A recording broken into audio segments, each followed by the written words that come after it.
Greetings, Twin Flame lover. Hey, it's Dr. Amanda Noel, Twin Flame Matchmaker here, and I have the 3 classic signs of the false twin flame that you need to avoid so that you can actually find the truth and call in your ultimate divine union. So stay tuned.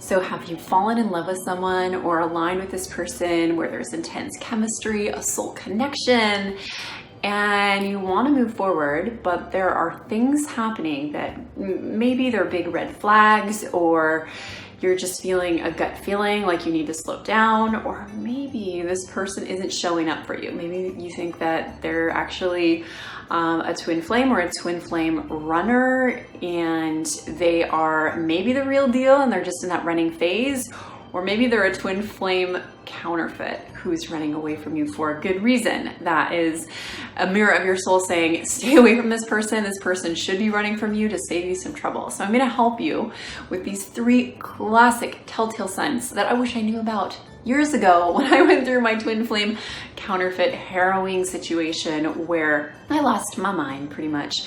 It takes time to recover from a false twin flame, so the sooner you can diagnose it, the better. I also want to give a little bit of a disclaimer, is that there's really no surefire way to know besides listening to yourself, listening to your internal guidance.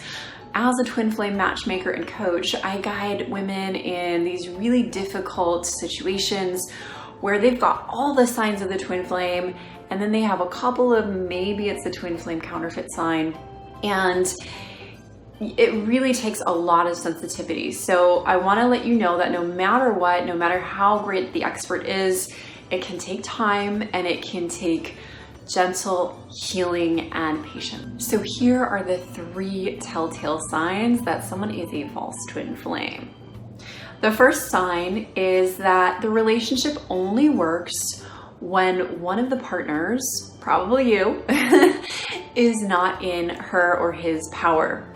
Meaning that you're playing small in the relationship. You're staying quiet. You're not fully revealing all parts of yourself. You maybe are not having conversations about certain topics, maybe spirituality, or you're not letting this person know about parts of your soul or your career or your desires or your sexuality. Maybe you're not showing them, or they're not showing you their social circle, their friends, their family, and they're kind of hiding these powerful parts of their lives from you or you from them, because there's this deep-seated fear that if you're fully powerful, the person's going to run. So if you're in a relationship with someone who is constantly running away from you or shutting you down when you start to step into your power. For example, I was in a relationship where when I started to step into my career and make money, my partner got very threatened, and he was manipulative, almost borderline abusive, but it was this like talking down to you, kind of, I'm better than you, and oh, that's not going to work out in your career. And it was almost as if I had to stay in the relationship only by playing really small financially. It was no coincidence that that year my cash flow totally dried up, and it took me actually several years to step into my financial power once again.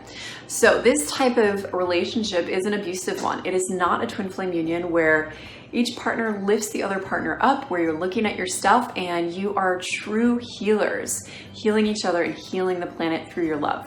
So if you are taking shit from someone, if you are letting someone talk down to you, it doesn't mean that our twin flame won't do that from time to time. We are insecure. I all the time will have to correct myself and tell Jack, say, oh, you know what? I'm sorry. I didn't mean to sound that way. My ego got in the way. Or, you know, he'll say something to me and I'm like, you know what? I really didn't like the way that came off, and I would like to sit down and have a dialogue with you. We both come from families that have some verbal abuse and have probably a lot of trauma. You know, all of us, you probably have it too, where we went through wars, we went through famines, there was a lot of history of rape and just gender wars and abuse in general. So it's normal, you're human, you're gonna have a grumpy, grouchy day. And if you're constantly having to stay small in order to align with this person, that's not a twin flame relationship. So that is number 1. And number 2 is that this person only stays with you if he or she can be an energy vampire on you. Another way to say this is the person only stays with you if you heal them, where you get to be their full-time healer. So, maybe you're with somebody and they're going through a depression and you cheer them up. That's a type of codependent energy. That's not twin flame energy. Maybe you're with someone and they're going through a career crisis and you're giving them finances, or you're giving them your light, you're giving them advice, you're like, just relax, you're beautiful for who you are, and you're trying to inspire them. That's a great intention. I know it's beautiful, and I know you're probably a healer and light worker like I am. And if you can take that energy and put it into your soul purpose mission, your career, your priest or priestesshood, you can put it into your mission of making this planet a better place, instead of just investing it in this one person and kind of hiding your healer hat and putting it in the relationship, then you will be so much happier if you don't do that. So if you are a healer, I want you to really take this gift seriously. It is golden, it's priceless, and be aware that you will probably have a codependent habit. As a twin flame, we are healers. Twin flames are planetary healers. We're the Christed ones. We're the ones here to make this planet flow and be more enlightened, and to have Gaia become healed and whole again. And it's important to put that energy first in ourselves, then put it into our soul purpose work, and then call in our beloved. Sometimes there's a little bit of a trinity with that. I know it's not like 1, 2, 3 exactly. And if you're putting all your healing energy into someone else, you're trying to make this person fall in love with you because you, deep down, here's the thing. When a healer feels like the only reason someone is with her or him because they're a healer, because of their healing assets, that's not twin flame love. That's akin to thinking the only reason I'm valuable of being loved is because I can give someone a massage, or because I can cook some great food for someone. While it's beautiful to be in a union and have healing from your twin flame, I have healings every day with my twin flame. He heals me, I heal him. It happens naturally. And we're both gifted healers, so we sometimes say, hey, can you help me out here? But it's so radically different from where I was years ago trying to fix up men. So if you're doing fixer-upper healings on someone all the time so that they stay with you, you'll want to look at, why do I not feel valuable beyond my healing hat, being in that role of the healer? Can you say, babe, I'm setting a boundary for you. I'm not going to heal you because you can heal yourself. If they stay with you, if they're like, yeah, thank you, I am responsible, I get it, I'm going to take responsibility by healing myself, or go getting a counselor, a healer, a coach, a guide, I'm going to do my morning meditations, do whatever it takes, I'm not going to bother you all the time, then that is a true twin flame union. If this person is constantly asking for healings from you, or just energetically you can feel that energy vampire type of energy where they are asking you for advice on a soul level, or they're kind of like needing you to validate their ego, that is a narcissist. That is a false twin flame.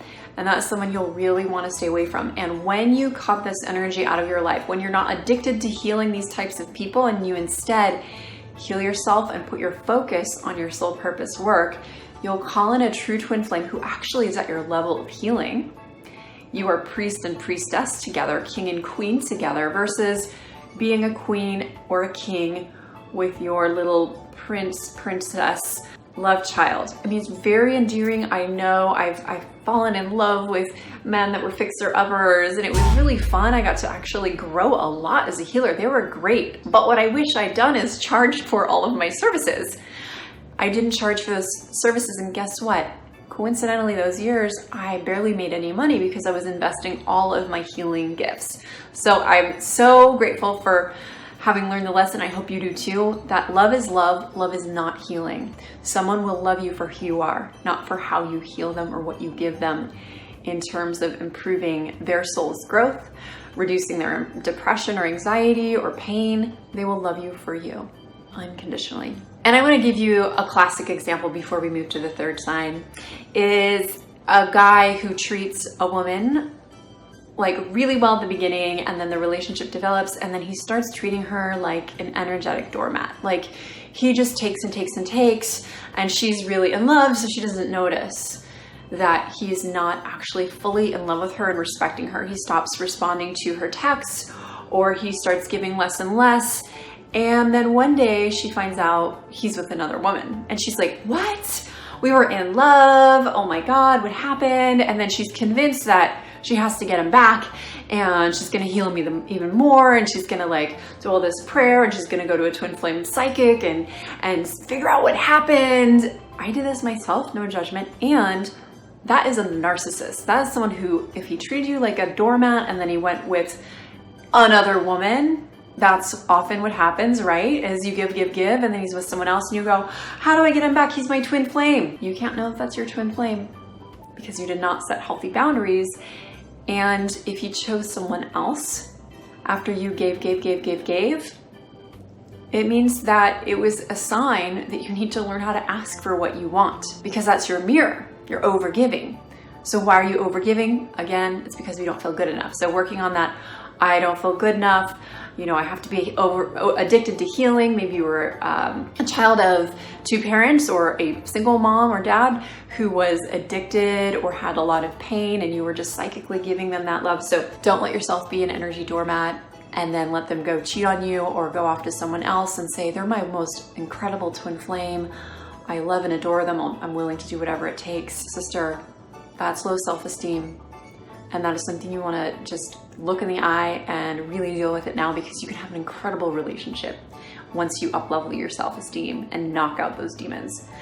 But if not, you will continually attract narcissists. I know you're not going to do that. Ooh, the third sign. So the third sign, my sister, is that your twin flame counterfeit, the false twin flame, will put energetic hooks in you. So this can look like energy cords. A psychic, intuitive, twin flame matchmaker like myself often will see hooks and cords in different chakras. In women, it's so often in the third chakra, sometimes in the heart, and a lot of times it's in the sexual area as well. But it's interesting how I think that low self-esteem issue is kind of a core wound for women. We've been treated like slaves. We've been married, bought and sold into marriages for thousands of years.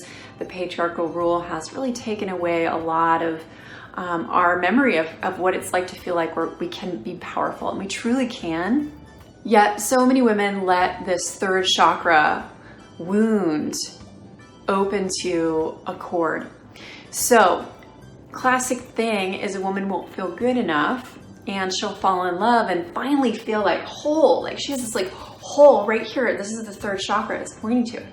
And she'll feel this hole, this gaping wound will be filled with love. So she meets this man, she's like, oh, I just love him. He's just bringing all this light and magic. Look at my hand, that's so cool. It's like I'm holding onto an orb. So when he runs, you're going, oh, it must be my twin flame. He's in the twin flame runner phase. But if you haven't healed this wound, he may stay hooked in. He may be fucking a bunch of women. He may be cheating like crazy, and you still feel connected. So your thoughts go, I'm still in love with him. I can't get over him. It must be because we're true twin flames. I'm obsessed. I can't get him out of my dream space. I'm having astral sex with him. Every night I have these dreams that we're getting back together, and I wake up and it feels like this is the nightmare because I'm not with him. You'll want to get a psychic cord cutting. You'll want to learn how to clear that out. You'll also want to learn, why did you create that cord? What was the wound that allowed the cord to come in? We can only get corded when it's either an intentional conscious cord, like we have a child and we want to attach them when they're, under 2 years old, just to keep them safe. It's good to have those cords. But when we have an unconscious cord, it's because there's a wound. We can have beautiful intentional heart cords, but we still want to clear those from time to time, because you can have like ecstatic sex and feel really connected. But if your beloved is going somewhere else and their heart is feeling all these different things and you're corded, it gets messy. So we don't need to be attached. We can be the twin flame 11s, two parallel lines where we are individuals We are radically different souls, just like polarity, like the masculine and the feminine, the dark and the light, who come together as one, like the sun and the moon.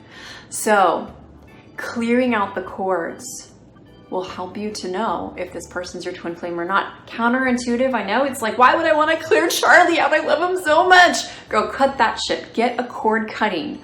Hire help if you can't clear it yourself. If you're just feeling this block, or you just intuitively know that your energy is getting kind of leaked out somewhere, you can't stop thinking about him. Or some women say, I know he's my twin flame because I can feel him. He's in my psyche. I know what he's thinking. I sometimes will intuitively know where he is, and I'll go there and he's there, but he's there with his girlfriend and he's not available. These like really mixed messages, these confusing, can't even say that word, it's so confusing, signs. These are signs of the false twin flame, when you have radically polarized signs and it's not flowing. So if he's cheating on you, if he's not showing up, if he's giving you this hot and cold, do the healing work and I guarantee you will get clarity. But do the healing work on yourself. Cut the cords, make separation, and come back into your own one of the twin flame 11s. And I want to let you know something special is coming up on 11/11/17, a very special year. I'm going to be doing a twin flame 11/11 activation. I do that because it's something so important. I got self-married in Bali on 11/11/11, and it's something that I want to gift to you. So go ahead and sign up. I'm going to put the link below, but you can also just opt in for my new moon ceremonies. Once you get on that list, you'll be invited, which is the URL aphroditeuniversity.org/new-moon. So go below in the description box and you'll find the link for that. And when I have the 11/11 ceremony released, you'll get an automatic invitation for all of that. So I hope that you got something out of this Twin Flame Counterfeit Bootcamp training. You know the 3 key signs to the Twin Flame Counterfeit, aka the false twin flame. Go ahead and subscribe if you want to subscribe to this channel, and this playlist has a lot of other awesome videos, my false twin flame signs video playlist. Also, if you have any questions or comments and you want to share what you're going through, please do comment, and I try my best to respond to each comment. It helps me really understand what you're looking for, and just love our tribe of twin flame lover mamas, and sometimes gorgeous guys as well who follow along these conversations. All right, I'm Dr. Amanda Noel, your twin flame matchmaker, signing out, and I hope you have a gorgeous day or evening. Namaste.